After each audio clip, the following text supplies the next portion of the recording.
அவர் சொன்னார், பாவ சோதனைலாம் வருது, பாவ போராட்டம்லாம் வருது, ஆனால் இப்போ நான் பாவத்தில் விழுந்து போவதில்லை, நான் ஜெயம் எடுக்கிறேன், அதை மேற்கொள்ளுகிறேன். அதை மேற்கொள்ள ஆவியானவர் எனக்கு பலன் தருகிறார்.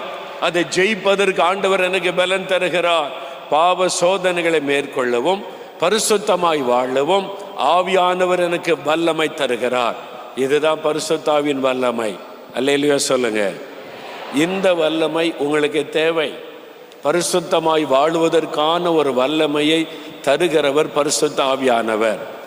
அவர் உங்களை நிரப்ப நிரப்ப நிரப்ப உங்களுடைய கோப சுபாவம் மாறி சாந்த குணம் வந்துவிடும். அந்த ஆவியினால் நிரப்பப்பட நிரப்பப்பட நிரப்பப்பட பாவ உணர்வுகள் எல்லாம் நீங்கி ஒரு பரிசுத்த சிந்தை உங்களுக்குள்ளே வந்துவிடும். அந்த பரிசுத்தாவினால் அனுதினமும் நிரம்பி ஜெபிக்க ஜெபிக்க ஜெபிக்க உங்களுக்கு